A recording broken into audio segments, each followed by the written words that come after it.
इस वक्त की बड़ी खबर पहुंचा रहे हैं आप तक। देखिए ये ब्रेकिंग न्यूज, आज शाम 5 बजे चुनाव आयोग की प्रेस कॉन्फ्रेंस। इस वक्त की बड़ी खबर, आज हो सकता है चुनाव की तारीखों का ऐलान। दिल्ली के विज्ञान भवन में ये प्रेस कॉन्फ्रेंस होगी। दिल्ली से इस वक्त की ब्रेकिंग न्यूज पहुंचा रहे हैं आप तक। लोकसभा चुनाव की तारीखों का ऐलान होगा।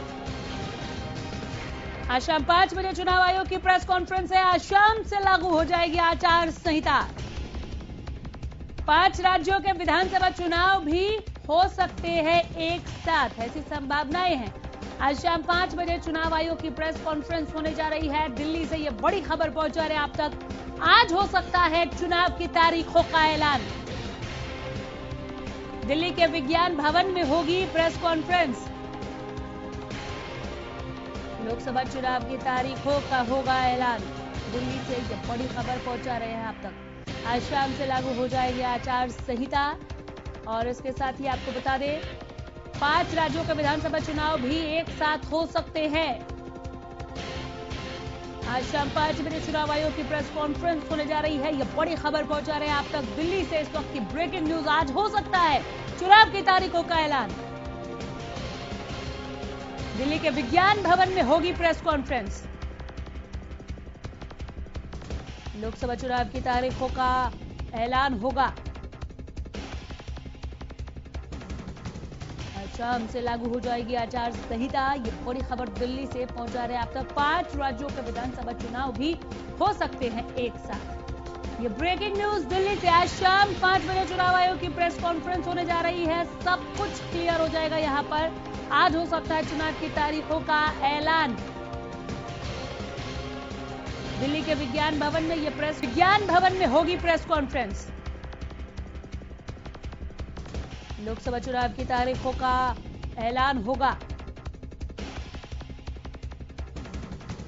आज शाम से लागू हो जाएगी आचार संहिता। ये बड़ी खबर दिल्ली से पहुंचा रहे हैं आप तक। 5 राज्यों के विधानसभा चुनाव भी हो सकते हैं एक साथ। ये ब्रेकिंग न्यूज दिल्ली से। आज शाम 5 बजे चुनाव आयोग की प्रेस कॉन्फ्रेंस होने जा रही है।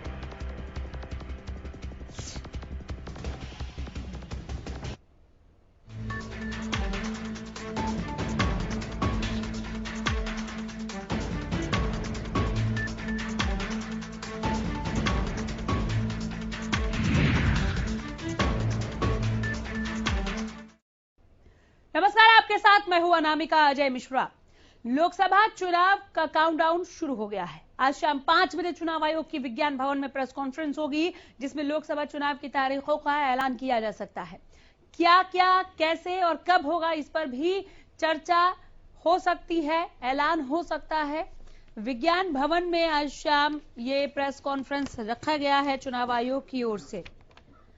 लोकसभा चुनाव का बिगुल फूंक जाएगा। आज शाम 5 बजे जो प्रेस कॉन्फ्रेंस होगी, इसमें जो ऐलान किया जाएगा उसके तुरंत बाद से दिल्ली के विज्ञान भवन में यह प्रेस कॉन्फ्रेंस होगी। लोकसभा चुनाव की तारीखों का ऐलान हो सकता है।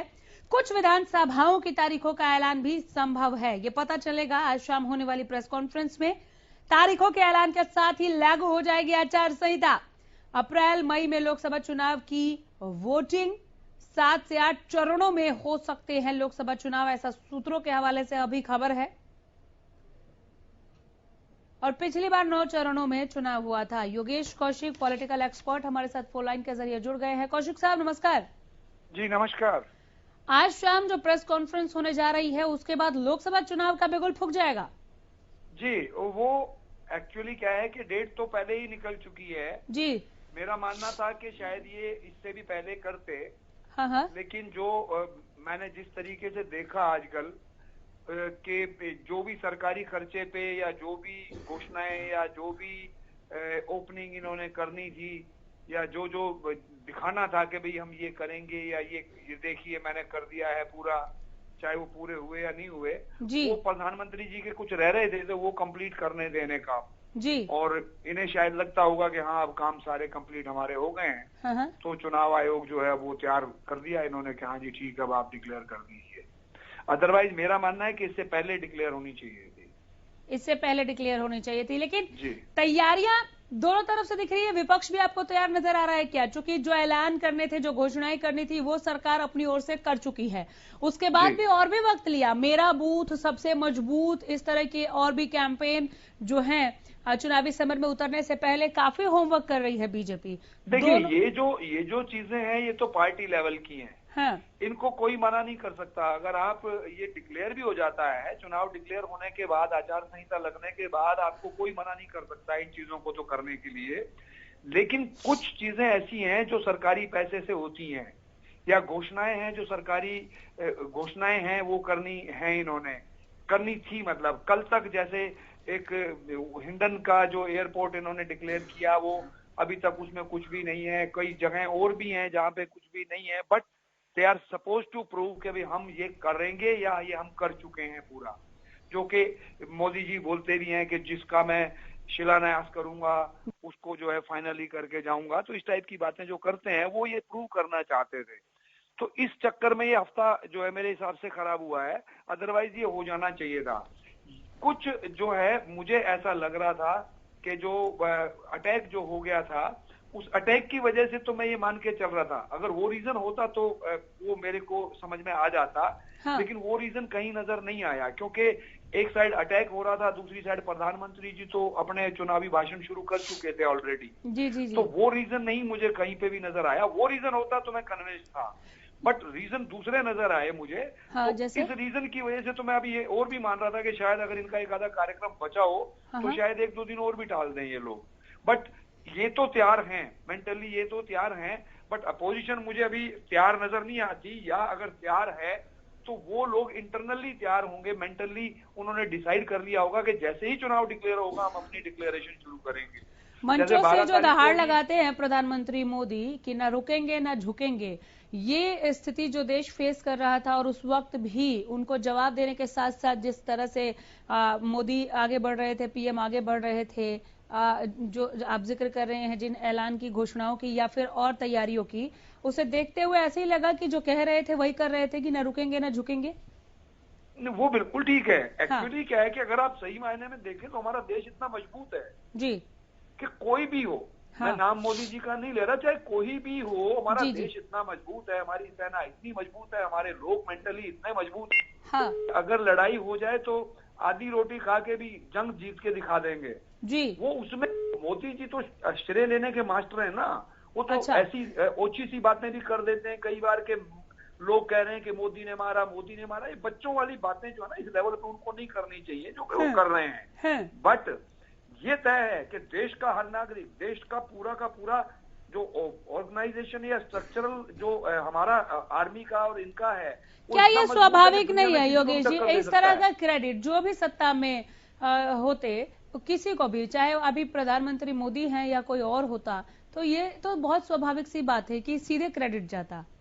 एग्जैक्टली एक क्रेडिट जाता है, बट एक होता है अनस्पोकन, आपको क्रेडिट मिल रहा है, और एक आप उस पर कुछ छोटी बात करने बोल कर भुनाना। हाँ, आप ये कह रहे हैं कि बोल कर भुना रहे हैं पीएम। नहीं, वो भुनाए किसी अच्छे शब्द, अपना उनके पास शब्दकोश बहुत बड़ा है, बहुत अच्छे वक्ता हैं वो, उनके पास इतना बड़ा लंबा चौड़ा शब्दकोश है कि वो कुछ और चीजें भी ढूंढ सकते हैं बोलने के लिए, और क्रेडिट भी उनको मिल जाएगा। लेकिन और वो क्रेडिट तो मिल ही चुका है, उसमें वो आप बोले, मैं बोलूं ना बोलूं, कोई बोले ना बोले, वो क्रेडिट ऑलरेडी मिल चुका है, क्योंकि जो भी डिसीजन लेता है उसे मिलता ही मिलता है। लेकिन जो जैसा मैंने सुने भाषण उनके कि पाकिस्तान कह रहा है कि मोदी ने मारा, ये चीजें ऐसे लगती हैं जैसे बच्चे जो करते हैं गली के, कि अपनी माँ के पास जाके रोने लग गए कि बचकानी हरकत। वो चीजें इस लेवल के, इस स्ट्रेचर के नेता को या एक प्रधानमंत्री को, हिंदुस्तान के प्रधानमंत्री हैं वो एज ए मोदी या as a leader of BJP नहीं बोल रहे हैं उस टाइम पे, वो as a prime minister of India बोल रहे हैं। वो हमारा एक सौभाग्य है कि आप जैसे प्रधानमंत्री इतने बढ़िया वक्ता हैं, फिर आप ऐसे शब्द ढूंढ के बोल रहे हैं। आपके पास बहुत शब्दावली है, आप कुछ भी अच्छा बोलो, हमें और अच्छा लगेगा, पूरी दुनिया देखेगी, पूरी दुनिया सुनेगी। चलिए, मैं लौट रही हूँ योगेश जी आपके पास। ठीक है, बचकानी हरकत नहीं होनी चाहिए, नहीं करनी चाहिए। योगेश जी, लौट रही मैं आपके पास। हमारे साथ कांग्रेस से कैप्टन अजय यादव जुड़ गए हैं। कैप्टन साहब नमस्कार। नमस्कार जी। आज शाम चुनाव आयोग की प्रेस कॉन्फ्रेंस होने जा रही है, लोकसभा चुनाव की तारीखों का ऐलान हो जाएगा, कितने तैयार है आप लोग? देखिए ऐसा है, मोदी जी का सारा कोटा खत्म हो गया है? जी जी सारे इन्होंने तंत्र मंत्र जितने लगाने थे लगा लिए, जितने शिलान्यास करने थे उसे छिक लिए, जी झूठ के जितने पैगाम थे वो दे दिए इन्होंने। अब जो है इलेक्शन कमीशन जो पिछली बार 3 तारीख को अनाउंस किया था जी कि जो डिले किया है इसके बारे में उनकी निष्पक्षता पे प्रश्न चिन्ह लग रहा है। ठीक है ना जी? जी इनको जल्दी जल्दी अनाउंस कर दें ताकि जो है कम से कम जो है जो हमारी ऑटोनोमस बॉडीज हैं, चाहे वो कोई भी सिस्टम है, जो संवैधानिक संस्था है, उनको डिस्ट्रॉय ना करें। तो आज बल्कि उनको 3 तारीख को अनाउंस कर देना चाहिए था। जी क्यों डिले किया गया, इसके बारे में लोगों को शंका है और मैं समझता हूँ जल्दी जल्दी ये अनाउंस करें ताकि लोग अपनी तैयारी करें। और हम तो तैयार ही हैं, तैयार कब नहीं थे हम लोग, तैयार। और जहां तक सवाल है दिन रात इसी में लगे रहे शिलान्यास करने में। अच्छा इसके अलावा आप जानते हैं किस प्रकार से इन्होंने शहीदों के नाम पे राजनीति करते हैं। ये तो फौज की वर्दी भी पहन लेते हैं, फौज की जो है जिन्होंने शहादत दी उनकी फोटोएं पीछे लगा लेते हैं जी ये कोई इनको कहो ना बंदूक लेके जो आरएसएस के जो लाठी लेके घूमते हैं, हाँ इनको बोलो जाकर सरहद पे जाके लड़के दिखाएं, फिर बात करें शहीदों की। और मैं तो खुद फौज में रहा हूं, मुझे मालूम है फौज की लाइफ कैसी होती है। बिल्कुल केवल लाठी उठाने से और घूमने से घुमाने से कोई बात नहीं बनती है। वहां पर गोडे भी फूटते हैं, गोलियां फूटती हैं, गोलियां भी लग चलती हैं। जी इतना आसान काम नहीं है फौज में जाना। बिल्कुल वर्दी पहनने से आदमी फौजी नहीं बन जाता है। चलिए, बहुत शुक्रिया वक्त देने के लिए। आप दोनों का मैं बहुत धन्यवाद करती हूँ इस तमाम बातचीत के लिए।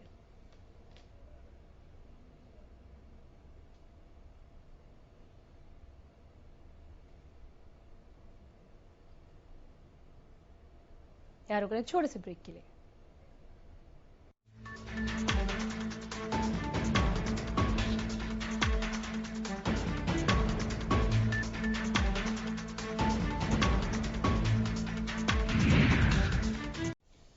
तो लोकसभा चुनाव का बिगुल फूकने वाला है। आज शाम चुनाव आयोग बाकायदा प्रेस कॉन्फ्रेंस करके लोकसभा चुनाव की तारीखों का ऐलान करने जा रहा है। एक तरफ जहां यह ऐलान होगा चुनाव आयोग की ओर से, वहीं दूसरी ओर राजनीतिक पार्टियां पूरे तरह से तैयार नजर आ रही हैं लोकसभा चुनाव के लिए। पूरा दमखम लगाना शुरू कर दिया है और ये शुरुआत बहुत पहले ही हो चुकी है, कमर कस ली है। क्या कांग्रेस, क्या बीजेपी या तमाम दूसरे जो राजनीतिक दल हैं जो अपनी एक पहचान रखते हैं, अपनी एक छाप रखते हैं, सभी जुटे हुए हैं लोकसभा चुनाव की तैयारियों में। आज ऐलान हो जाएगा, तारीख होगा। आज शाम 5 बजे चुनाव आयोग की प्रेस कॉन्फ्रेंस होनी है। सभी राजनीतिक पार्टियों ने चुनाव को लेकर पहले से ही कमर कस ली है। बीजेपी से लेकर कांग्रेस के साथ साथ क्षेत्रीय पार्टियां इस चुनाव में किसी तरह का कोई कसर नहीं छोड़ रही है। लोकसभा चुनाव का ताज किसके सर सजेगा ये तो वक्त ही बताएगा, भविष्य के गर्भ में है। लेकिन लोकसभा चुनाव का बिगुल बजने से पहले ही सारी पार्टियां लोकसभा की जीत की तैयारियों में जुट चुकी हैं। इतना ही नहीं, हरियाणा में तो बीजेपी 10 सीटों की जीत का दावा भी कर चुकी है। एक बार नहीं, बार बार कि 10 की 10 सीटें बीजेपी के खाते में आएंगी। लोकसभा चुनाव को लेकर सियासी पार्टियों ने जी जान झोंक दी है। बीजेपी ने जहां विकास के दम पर चुनाव में जीत का दम भरना शुरू कर दिया है, ये कहना शुरू कर दिया है कि अब तक किया है काम, अब हमें चाहिए इनाम। विपक्षी पार्टियां सरकार की नीतियों की पोल खोलकर जीत का मंत्र ढूंढ रही हैं। इस बीच बीजेपी प्रवक्ता सत्यव्रत शास्त्री हमारे साथ जुड़ गए हैं। शास्त्री जी नमस्कार। नमस्कार मैडम। आज शाम को चुनाव आयोग की ओर से लोकसभा चुनाव का शंखनाद एक तरीके से हो जाएगा तारीखों के ऐलान के साथ साथ। कितनी तैयार है बीजेपी? बीजेपी तो लोकसभा का चुनाव हमने 2014 में जीता था, उस दिन से 19 की तैयारियां शुरू कर दी थी जी। हम जब भी माननीय चुनाव आयोग की घोषणा करेंगे, हाँ, हम उसका स्वागत करेंगे जोरदार ढंग से। हम तो दिन का इंतजार कर रहे हैं किस दिन चुनाव आयोग ये घोषणा करे कि चुनाव, और हम तैयार। विपक्ष जो पूछ रहा है कि जानबूझकर डिले किया गया, ये चुनाव आयोग की निष्पक्षता पर भी सवाल उठाया गया है विपक्ष की ओर से। ये निराधार झूठ, और इनको हर काम में सियासत है। कौन सी डेट लेट हो गई? अभी कैप्टन अजय यादव जुड़े थे कांग्रेस से आपसे पहले, वो ये कह रहे थे 3 तारीख को ही ऐलान हो जाना चाहिए था। ये जो हो रहा है वो ठीक नहीं हो रहा। चलो देखिए, वो अजय जी अपने स्थान पर किस तरह से सोचते हैं, उनका एक कोई पैमाना आपसे बताया होगा उन्हें। लेकिन हम ये मानते हैं कि तयशुदा जिस लोकसभा का गठन होना है उसके अंदर कोई हावड़ तावड़ में नहीं, पूरी कोई जल्दबाजी में नहीं, कोई देरी में नहीं, ठीक वो समय है जिस समय पिछला पहला वो आपको ठीक लग रहा है ना सर? केवल विपक्ष और विरोधी ही नहीं, पॉलिटिकल एक्सपर्ट्स की ओर से भी यही राय और प्रतिक्रिया आ रही है कि चूंकि आप लोगों की ये कोशिश थी प्रधानमंत्री नरेंद्र मोदी को अपनी कई सारे ऐलान, कई सारी घोषणाएं जो थी वो पहले कंप्लीट कर लेना था चुनावी समर में उतरने से पहले, कि हाँ हमने बहुत कुछ काम किया है, इसलिए इसे जानबूझकर डिले करा दिया गया। ये विपक्ष ये कहता है कि इतने दिन तक पार्टी, ये विपक्ष तो कह ही रहा है सर, राजनीतिक विश्लेषक भी यही कह रहे हैं। राजनीतिक विश्लेषक भी इस बात का थोड़ा अंदाजा लगाएं कि कितने समय में पिछली बार चुनाव था, उससे पिछले समय में कितने समय में चुनाव हुआ था, क्या आज वो समय पूरा है या कम है? तो आपको क्या लग रहा है कि विपक्ष क्यों कह रहा है? बिल्कुल, विपक्ष को तो कहने के लिए कुछ चाहिए, कई चुनाव में आने के लिए उनको जगह ही नहीं, तो 5 दिन 7 दिन 2 दिन जैसा उनका मानना, तो एक भी दिन मानना नहीं, लेकिन वो कहते हैं कि 5-7 दिन हो गए, 5-7 दिन में ये क्या लोग तीर मार देते, तो कर क्यों नहीं लिए? ये तो पता ही है कि भाई 26 मई से पहले लोकसभा का चयन होना है, तो 5-7 दिन में सरकार ने क्या ऐसा पहाड़ तोड़ दिया कि जो पहले नहीं कर पाए हम, और विपक्ष का काम कौन सा रोक दिया, जो चुनाव प्रचार नहीं कर सकते थे? किन मुद्दों को लेकर चुनावी समर में उतरेंगे आप लोग, क्या लेकर जाएंगे?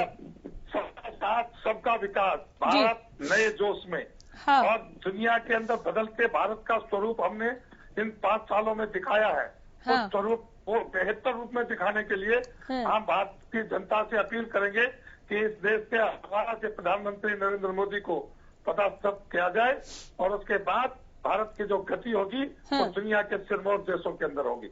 यानी हाई जोश में है बीजेपी अभी?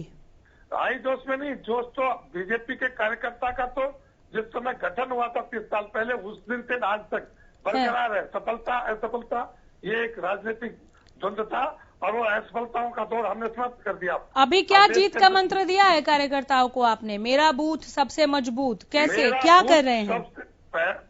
इस बार का हमारा नारा है एक बार फिर मोदी सरकार। अच्छा, एक बार फिर मोदी सरकार। मोदी सरकार, ये हमारा मोटिव है। मेरा बूथ सबसे मजबूत, ये कार्यकर्ता के लिए है। अच्छा। और जनता के बीच हम एक बार फिर मोदी सरकार के नारे के साथ जा रहे हैं।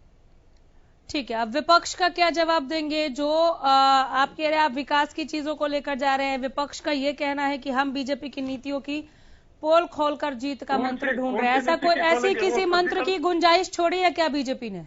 मैं ये कह रहा हूँ, क्या वो सर्जिकल स्ट्राइक का कुछ नीति तो पूछेंगे, एयर स्ट्राइक पर पूछेंगे, आतंकवाद पर पूछेंगे, विकास पर पूछेंगे, देश के युवाओं का राष्ट्र के प्रति समर्पण भाव सोचेंगे, देश के अंदर सर सर्जिकल स्ट्राइक पर भी यही सवाल, एक सेकंड सर्जिकल स्ट्राइक पर भी यही सवाल उठे थे। अभी एयर स्ट्राइक को लेकर ठीक है सबूत मांगा जा रहा है, इस तरह की खबरें भी निकलकर सामने आई, लेकिन विपक्ष क्या गलत कह रहा है? मैं ये जानना चाह रही हूँ आपसे कि सेना ने जो किया है देश के लिए उसे नहीं भुनाना चाहिए, उसे राजनीति में लेकर नहीं आना चाहिए। क्या बीजेपी ऐसा कर रही है? सेना को राजनीतिक नेतृत्व आदेश देता है या जनता आदेश देती है, विपक्ष आदेश देता है? जब देश की सीमाओं को सुरक्षा की आवश्यकता होती है तो सेनाओं को आदेश कहाँ से लेना पड़ता है? कौन उसके हाथ खोलता है, कौन उसके हाथ बांधता है? ये आज हुआ या पहले देश के अंदर शासन तंत्र में कोई व्यवस्था नहीं की है? पहली बार व्यवस्था अलग की है, और पहले सेना स्वयं निर्णय लेती थी, आज नरेंद्र मोदी लेते हैं। ऐसा है क्या देश में? पहले भी हुआ क्या? और ऐसा हुआ तो सबसे पहले गलती श्रीमती इंदिरा गांधी ने की। तो ये आरोप बेबुनियाद है विपक्ष का कि शहादत पर राजनीति कर रही है बीजेपी। शहादत नहीं, देश की सीमाओं का नियंत्रण सरकार के ऊपर होता है, और सरकार की नीतियों को देखने के लिए उनका जो निर्णय के लिए स्वतंत्र इकाई होनी चाहिए, उतनी स्वतंत्रता सेना को मिलती है। राफेल को लेकर आप लोगों पर जो आरोप लगे, जो केंद्र सरकार पर जो आरोप लगे, क्या सरकार उससे अभी बाहर आ पाई है? कितनी बड़ी चुनौती ये क्वेश्चन आप लोगों के लिए इस बार चुनावी समर में? वो केवल चीटिंग करते हैं, वो हेराफेरी करते हैं, और जनता इस बात का जवाब देगी। कहाँ वेडित करके निकालते हैं, कहाँ आप लोगों से, दूसरे देशों से, खुफिया तंत्रों से आप जांच करके भारत की अस्मिता के साथ खिलवाड़ करते हैं। ये सब जनता नहीं समझती क्या? आज जनता 50 साल पूर्व की नहीं है, आज नया देश और नया जोश है देश के अंदर। हर युवा नेट से जुड़ा हुआ, हर तरह की जानकारियां वो ले सकता है। हाँ। देश की जनता जागरूक है और उस जागरूकता के कारण से कुछ भी नहीं हुआ जो हुआ इसमें हुआ कि एक एक युवा, एक एक पढ़ा लिखा व्यक्ति और सामान्य गांव के लोग। मैं तो माफ कीजिए, मैं तो गांव के खेत इलाके से आता हूँ। वहाँ घास खोदने वाली महिलाएं और खेत में पानी देने वाला किसान कहता है आगे मोदी की ईमानदारी पर शक करना बेईमानों का काम। चलिए, बहुत शुक्रिया वक्त देने के लिए, बहुत धन्यवाद। और इसी के साथ फिलहाल यहीं रुकेंगे। देखते रहिए हरियाणा न्यूज। नमस्कार।